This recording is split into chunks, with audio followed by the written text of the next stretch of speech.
Well, Esther chapter 4 is what we get into today. So, what we're going to talk about is the decree has been sent out from Haman with the permission of the king to basically get rid of the Jews. So, not quite a Holocaust, but kind of like just wipe out all the Jews, basically. So, kind of similar, where on this one day coming up in several months, all the Jews get executed. Any Jew in the kingdom will be killed. Basically, there's an execution order out on the certain day. It's fair game to destroy them.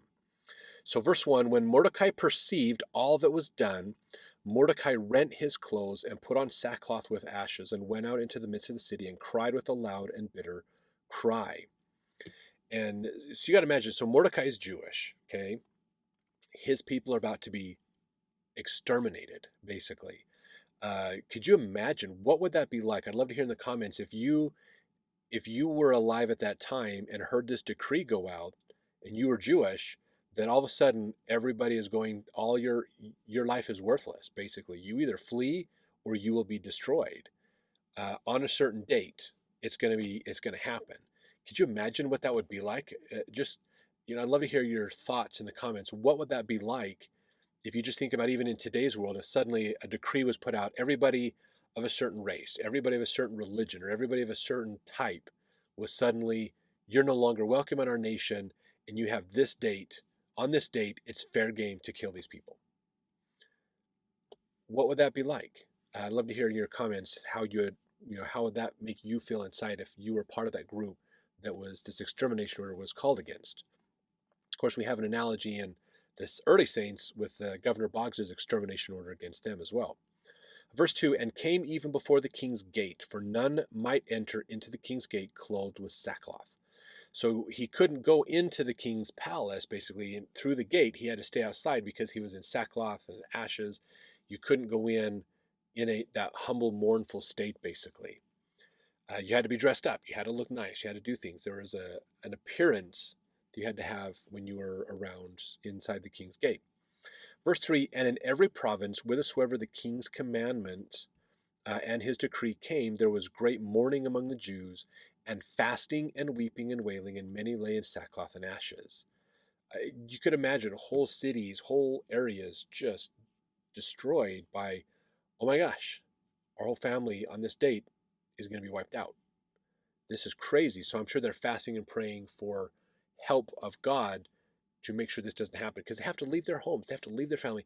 They have to leave the kingdom. This is one of the largest kingdoms in the world at this time. And they have to leave it, which means you can't just go from Palestine, which is their promised land. They were no longer allowed to be in their promised land. They'd have to go past Egypt to get out of the kingdom into other parts. They'd have to go up into Europe. They'd have to go way over into Russia or into India and those areas. It was not a small feat, and they had to leave their homes and their land. This wasn't just the people in Babylon. This was the entire nation of Persia. So even the land of Canaan, back where they were given their inheritance, where Jerusalem was, they were building Jerusalem, and now they had to abandon it because of this decree, basically. Verse 4, so Esther's maids and her chamberlains came and told it her. Then was the queen exceedingly grieved, and she sent raiment to clothe Mordecai, and to take away his sackcloth from him, but he received it not. So he can't come in and do his stuff because he's mourning in sackcloth, and she's trying to say, get him some clothes. He's going to be in sackcloth, get him some clothes. So, and they weren't able to get with that, basically. Verse 5, then called Esther for Hattach, one of the king's chamberlains, whom he had appointed to attend upon her, and gave him a commandment to Mordecai, to know what it was and why it was. So she called Hattach, one of the guards, basically, that was to guard the queen, part of her secret service detachment, if you will, to go talk to Mordecai and try to figure out what's going on. Why is this decree happening? What's going on with this? Verse 6, so Hattach went forth to Mordecai unto the street of the city, which was before the king's gate. And Mordecai told him of all that had happened unto him, and of the sum of the money that Haman had promised to pay to the king's treasuries for the Jews to destroy them. So remember, Haman had said in the last chapter that he would pay a huge sum of money to the king if the king let him destroy the Jews, basically. So the king's making money. in a way a compensation for the loss of these people. But it's terrible, absolutely terrible what's going on with this. Verse 8, also he gave him the copy of the writing of the decree that was given at Shushan to destroy them, to show it unto Esther, and to declare it unto her, and to charge her that she should go in unto the king, to make supplication unto him, and to make request before him for her people. And Hathach came and told Esther the words of Mordecai. So now Mordecai is sending through Hathach the decree. This is the decree. I pulled this down off the wall. This is the decree. This is what's going on. Esther, you need to do something about this. Verse 10, and Esther spake unto Hathach and gave him commandment unto Mordecai.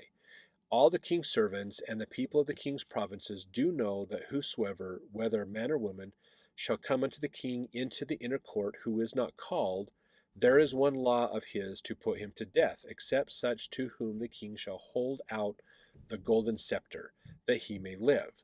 But I have not been called to come in unto the king these 30 days. So the message that Mordecai sent to Esther was, you've got to go talk to the king about this. Esther sends the message back to Mordecai going, I haven't talked to the king in a month. He hasn't summoned me. So to just kind of pause for a second, the tradition was basically, and because the king had multiple women, he had lots of servants, if the king didn't call you to come to him, you didn't go to him. It was capital punishment. Excuse me. It was capital punishment to go to the king without his request. That's what you risked. Now the challenge is of course, if the king felt like what you said was important, then you can, sorry, I got something in my throat. Then he would hold out his golden scepter, which would give you grace. I grant you grace. You're okay. You're not going to die, basically. And she's like, he hasn't called for me in 30 days. So she's probably worried that she is out of favor of the king. Because the king hasn't had her with him for a month, basically.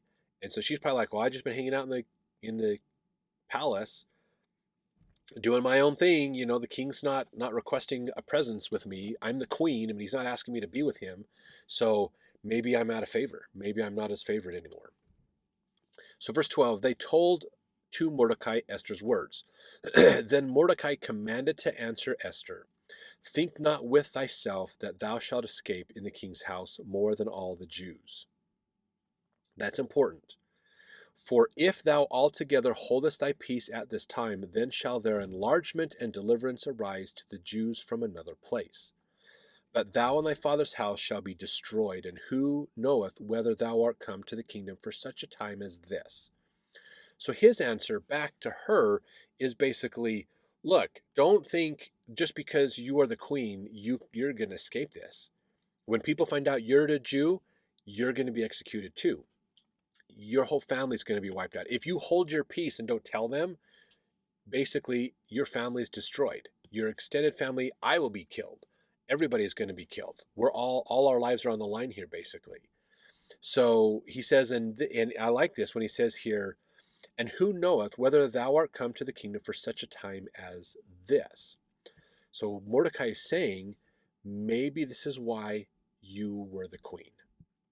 Maybe this is what it's coming down to, is you're the queen because you're now in a position to save the people. There's nobody better positioned to save the people than you. And that's probably what he's thinking that could be. So here is in Ellis T. Rasmussen's book, An Introduction to the Old Testament and His Teachings, he alludes to this. I want to read what he's put in his book. The Jewish people of the empire suffered deep shock when the terrible news was spread, and upon Esther there came a double burden.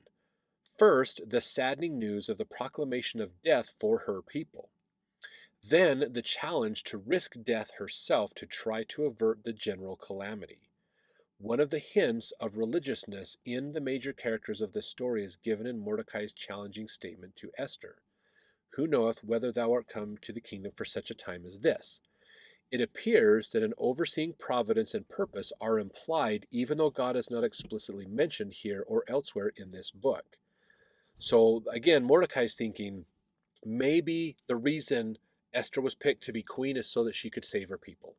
Maybe that's why she's there. And he wants to help her understand this, that maybe God has put you in this place for a reason.